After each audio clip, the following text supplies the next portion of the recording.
Hey everybody, I'm Dr. Deb, and welcome to another episode of PTSD and Beyond.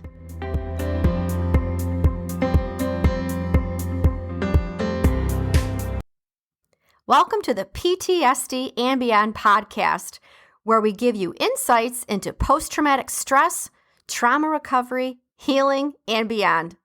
I'm Dr. Deb Lind, and in each episode, I have a conversation with a guest who will stimulate your mind, touch your heart, and connect with your spirit, and also give you a greater understanding of yourself and others on this healing and recovery journey walked by so many of us before, wounded healers with lived experience and heroes. Hopefully, we'll also provide a glimpse into possibilities and purpose, hope, and inspiration. Thanks for listening and enjoy the podcast. One last thing, guys, before we dive into today's episode, if you'd like an ad-free experience and like early access to new episodes and special events, I want to let you know you can join us at patreon.com. That is patreon.com/PTSD and Beyond. All right, let's do it.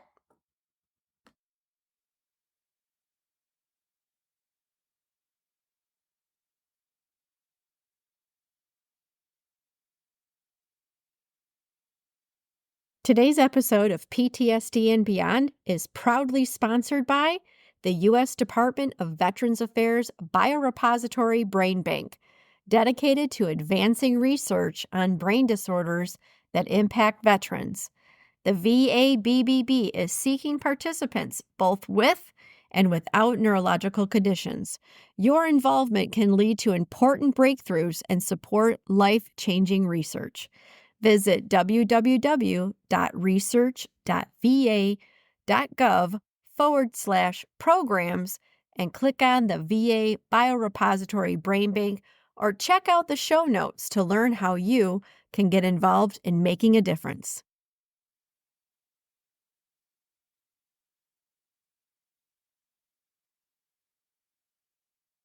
Hey everybody, welcome back to another episode of PTSD and Beyond. I'm your host, Dr. Deb, and as always, I'm very grateful to share this space with everybody today.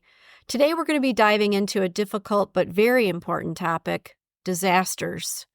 Yep, today we're going to be doing it. Why? Well, because whether they're man-made or natural, the emotional and psychological toll is profound and can leave long-lasting scars on individuals, families, and entire communities. And right now, as the world watches the devastating fires in Los Angeles and the surrounding areas, many of us are feeling the weight of those affected, and even those of us not directly affected are involved and may feel the emotional gravity of the situation. It's natural to want to help. It's natural to want to support and to understand what others are going through. And in truth, recovery from a disaster is not immediate, and it's never a straightforward journey. The emotional impact of disasters evolves over time, and sometimes in ways that we don't even anticipate. This kind of trauma affects people differently, and that's what we're going to be discussing today. The psychological phases of disaster and how can we support ourselves as well as others during such times. We're going to be exploring practical coping strategies, and we're also going to be addressing setbacks when they arise, including preparing emotionally for anniversaries and moments that could bring back the pain to surface. My hope is at the end of this episode, folks will have the tools and even insights that they need, whether you're directly impacted or supporting somebody who is. So let's begin by diving into Diane Myers' 6 psychological phases of disaster recovery.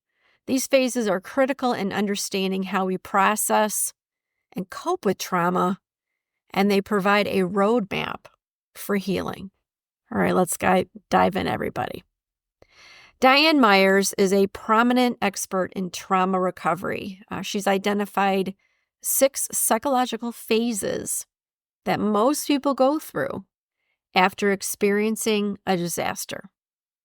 And these phases, they help us understand the emotional shifts that occur as people process the trauma and can be incredibly helpful for people working through their healing or even supporting others. So let's break down each one of the phases into detail. Phase number 1 is impact. And this phase is when the actual disaster occurs and the initial emotional shock sets in. Now, people often experience a sense of disbelief and even numbness. For example, during the LA fires, residents may have felt an overwhelming shock as they watched the images approach their homes, the images of maybe even watching on television. Other people around the country, the world, watching the news footage may experience disbelief that something like this is actually happening. In this phase, it's really common for people to feel detached or even disassociated. It's almost as if they're watching the events unfold from a distance. The disbelief of, is this really happening? Is this real? And this is a protective response that our nervous system uses to help us with coping with overwhelming stress. And the one thing that I want to share with folks, because this actually came up the other day, was limit the amount of things that we're looking at. Limit the amount of things that we're seeing. It doesn't mean to put our head in the sand. What it does is to recognize when is something overwhelming and too much. Okay? Remember, we have to take care of ourselves too. We want to be able to respond as well as to take care of ourselves. So be mindful of the amount that we see. Take breaks. The second phase is heroic. And this phase is often characterized by a sense of urgency and purpose. After the initial shock wears off, people may feel compelled to act quickly, and they want to help others. We see this with our fire service, our first responders. We see this with volunteers right now. There are many people on Instagram and on social media that are offering free psychotherapy services and are encouraging others to do the same. We've even seen things like Airbnb offering complimentary stays for folks that are displaced because of the Los Angeles fires. Those are acts of heroic. We come together. This is a time where communities often come together in remarkable ways. People donate supplies, they volunteer their time, and they support each other in any way that they can. And you know what? Even right now at PTSD and Beyond, that's why we're having this episode today. Because we just never know who needs to hear a particular message. And we have such a large platform that we felt compelled to be part of that, taking action with an urgency and purpose to come together as our community. And yes, in remarkable ways. And in the case again of the Los Angeles fires, this may also involve people stepping up to assist with evacuations, sharing resources, or providing shelter for folks that are displaced. We've also seen people come together with animal shelters and fostering animals that were left behind. The next phase, phase number 3, is called the honeymoon phase. And this is a phase where survivors can feel a sense of relief and even gratitude, even in the middle of the trauma. This is a time when people feel stronger bonds with their community. They've developed new relationships. You know what? There's even been opportunities of restoration with past grievances during this phase. There's a sense of hope. There's a sense of optimism with recovery. And for folks in Los Angeles, this may be a time of, again, coming together and celebrating survival and leaning on the support of networks that have been formed. I've also seen, here's a person that if I could ever meet a celebrity, it would be Jamie Lee Curtis. I see her on social media and the compassion from her in her outreach with others. She just exudes connection and compassion and love for her community, as well as for her friends, for people that she knows. And she really is incredible with demonstrating stronger bonds. And the other thing that I appreciate about her is, you ever look at her smile? Even in the face of disaster, her spirit shines through her smile and her eyes. And that's what part of the honeymoon phase is about. It's that sense of hope and optimism that we're going to get through this together. We're going to get through this together. Now, phase number 4, this is one of the hardest phases. It's called disillusionment. And why this phase is one of the hardest is because it's when the multiple layers of reality set in. It's part of the recovery process where people begin to realize that healing isn't going to be quick or easy. There's things that are experienced like frustration and sadness, exhaustion, the sense of loss, realizing that maybe an heirloom is lost, maybe memories are lost. The place of where so many memories were held is lost. So again, in this phase, a person experiences a whole set of emotions. And people may be struggling with, I want to call it the task of the recovery process, but it is. It's about insurance and about housing and about inconveniences and rebuilding and how things were. So people may feel overwhelmed by the scale of the destruction, and they might even be questioning, where the hell do I start? Where do I begin? And what is normal? And how do I get back to normal? How do I get that again in my life? Now, from phase number 4, disillusionment, the next phase is Reconstruction. This is the phase where people are rebuilding. And that's actually what Reconstruction is about. Rebuilding. Rebuilding physically, rebuilding emotionally, rebuilding mentally, maybe even rebuilding everything. It's about creating a new reality, new life. And what does new look like? People make steps toward long-term recovery. It's about finding a new sense of normal. And you know what else it's about? Each one of these phases has this element in it. But the Reconstruction element really has more of it. And that is regaining a sense of control. Regaining a sense of control. And when we can regain a sense of control, even in micro moments, we can have some relief. We can have some relief.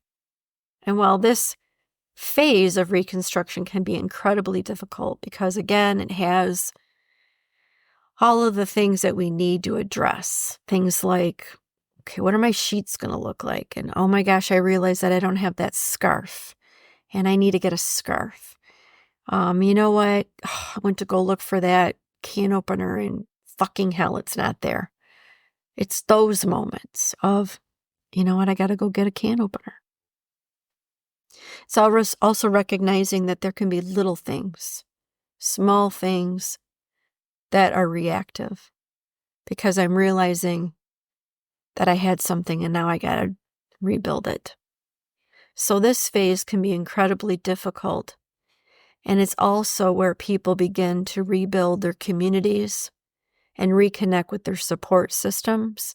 And it's also the phase, even though it's the most difficult one, this is the place where healing starts happening. Actually throughout all these phases, healing happens. This is the one where it really starts to set in because we have a sense of control. Yes, we do have some rebuilding, and at the same time, we have a sense of control. Now, the last phase is called acceptance. And I always have a difficult time with the word acceptance because socially it means something versus what I think, we're trying to figure out here, or what Diane Myers is saying about what it is in the 6 phases of disaster recovery. Acceptance is where individuals begin to find peace with everything that's happened. It's not that they're over the disaster. What happens is, it's not that we've learned to accept it in the sense of justifying it, but it's a come to terms with reality. I heard someone say today in a line, it is what it is. And it doesn't mean we're dismissing what happened. It means we're saying it is what happened. It is. And I've learned to live with what is, as well as being able to integrate the experiences in my life, making meaning of it,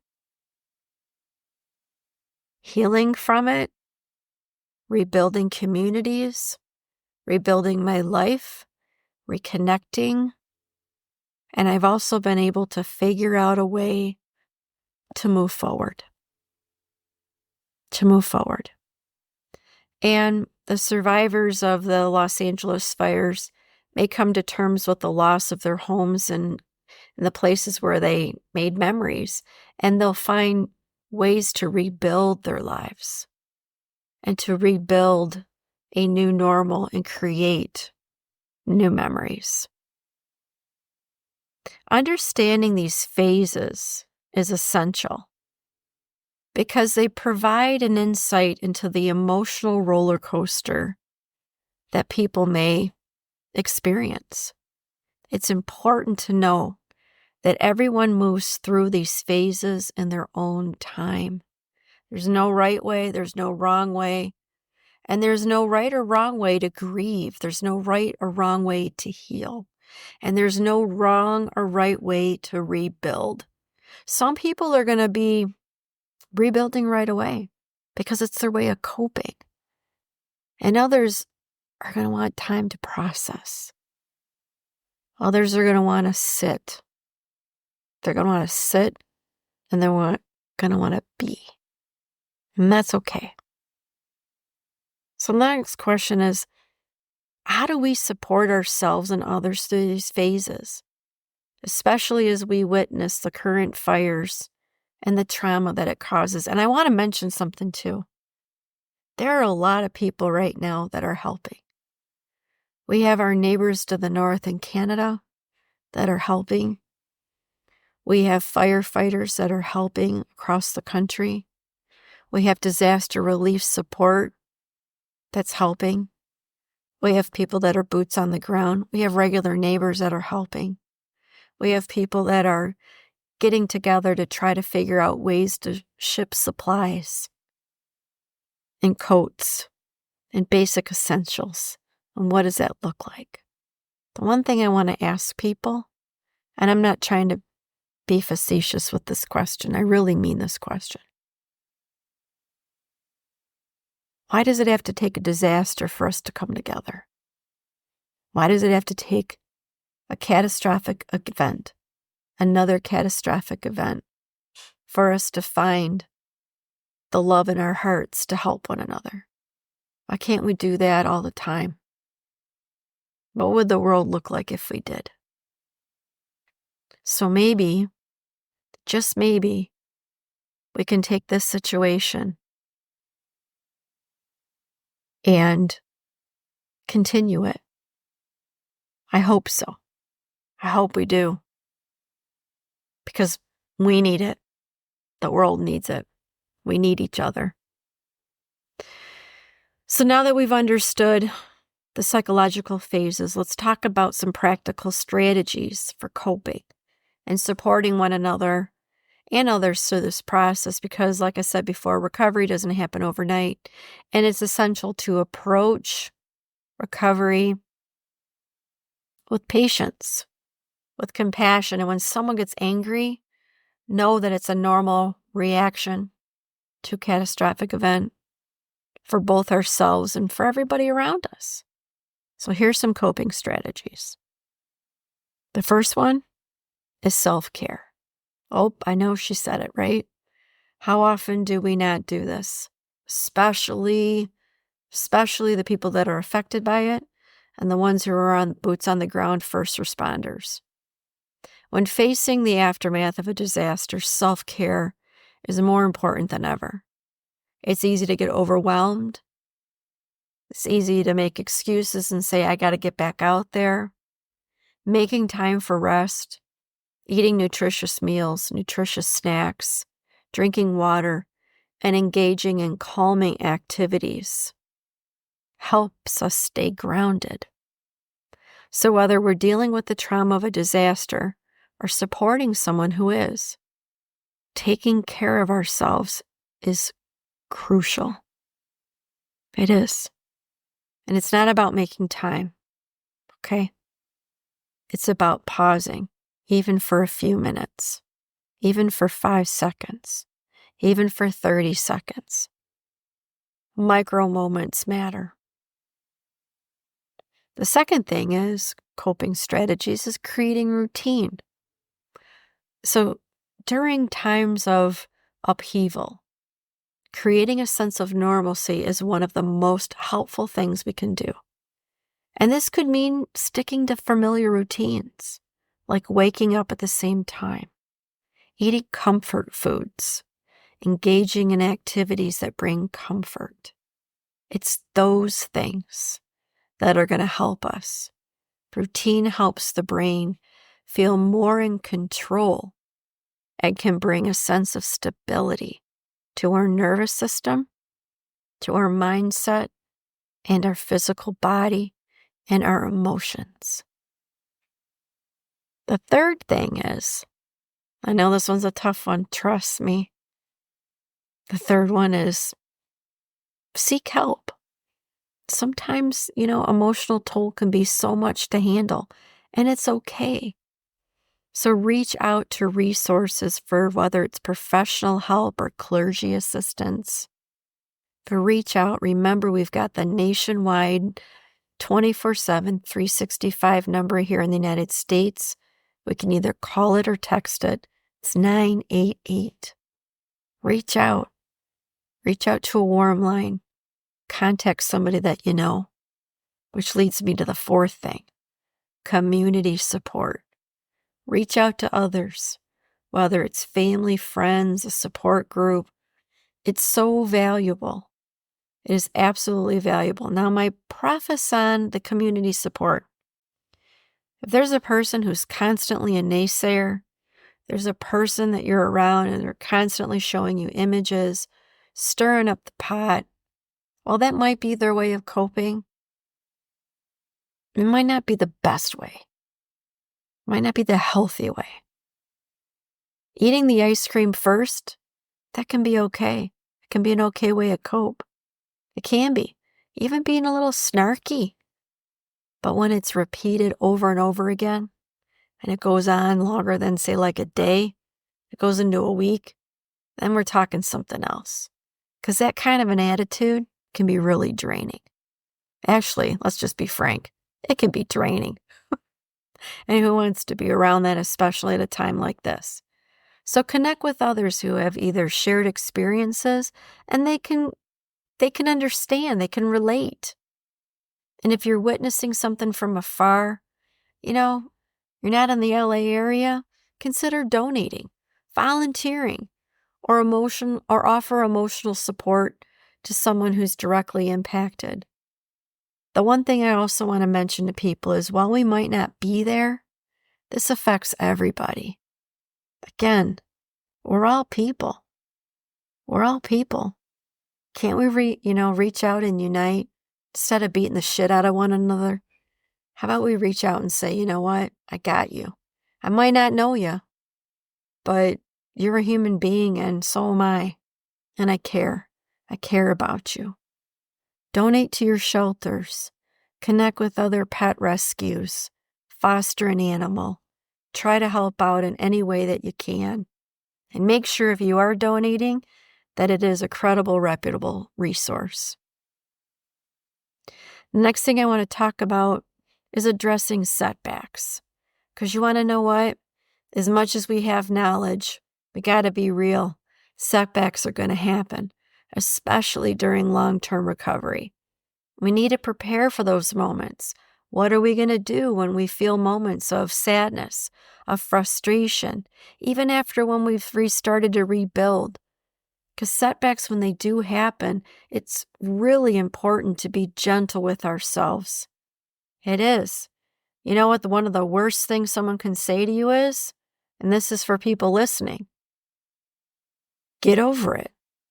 Or that happened so long ago. It happened months ago. You know what? It's coming up to 31 years that my dad's been gone. Doesn't matter. That pain is still gripping as if it was yesterday. And people who've experienced a catastrophic loss, you know what? It is just like it happened yesterday. You never forget. You never forget.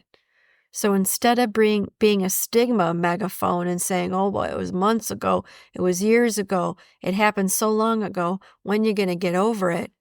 How about we sit with someone and say, you know what? I'm here for you. I hear you. It was so hard. I remember it. Yes, I remember it. Maybe you weren't there, but everybody remembers. We will always remember. We just need to be a little gentle with ourselves. It's not a sign of failure. It's actually part of the healing process. So make sure to reach out for support and healthy support during those times.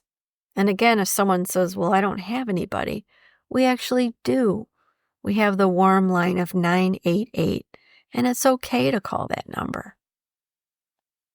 So whether we're working with a professional individual or a group of loved ones or even peer support, there are many different groups and people who can help us during these difficult times. Addressing setbacks leads me to the next thing, which is preparing for anniversaries. And I'm rolling my eyes as I say this. Anniversaries aren't easy. But when you prepare for them, it just makes it a little bit less intense. Because anniversary dates can be especially reactive.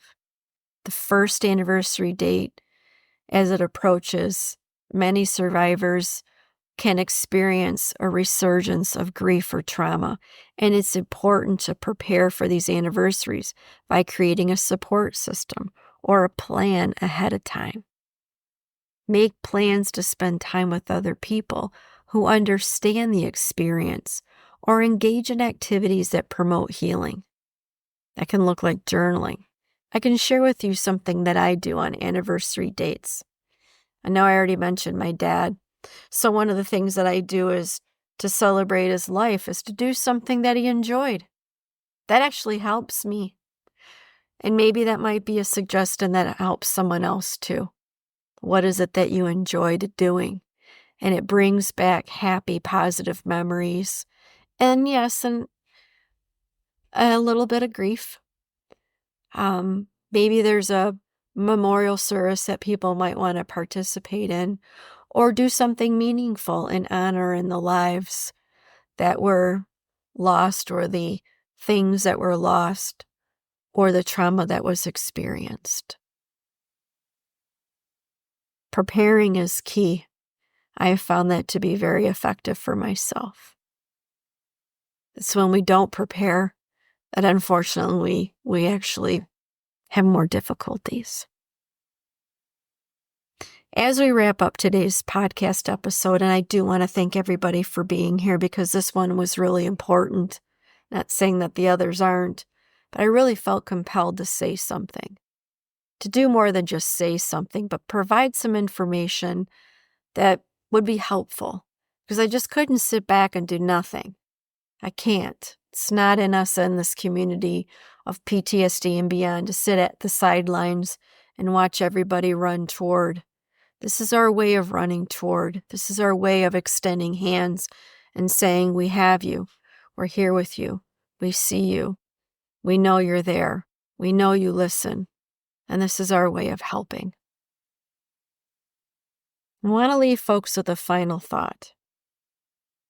Healing from a disaster is not about returning to what was.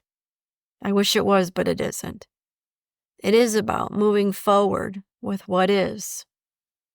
It's about finding comfort and strength in the face of uncertainty. And knowing that rebuilding is a personal, deeply individual process.